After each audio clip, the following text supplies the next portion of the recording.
What's going on, everybody? This is Felix, and in this video I'm going to show you how to delete duplicates in an Excel file.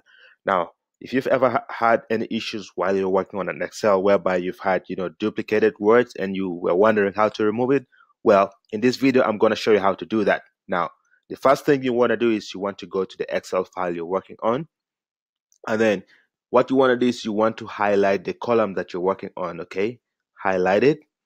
Then the next thing you want to do is scroll up, browse towards the tab that says data. Okay, don't click the one that's at the very top, click the one that's down here. Now once you do that,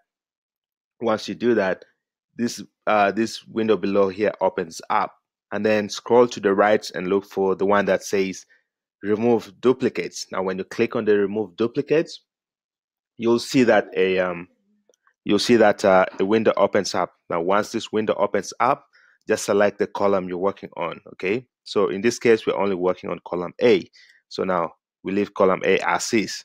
Then once we're ready, you'll notice that down here below this window here, it says 3 duplicates found, right?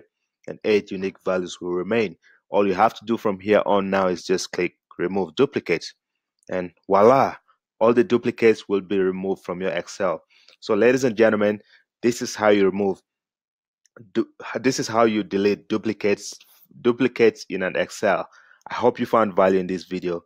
If you like this video, please feel free to hit the subscribe button and leave us a comment below, and we'll get back to you. Thank you very much, and I look forward to seeing you in my next video.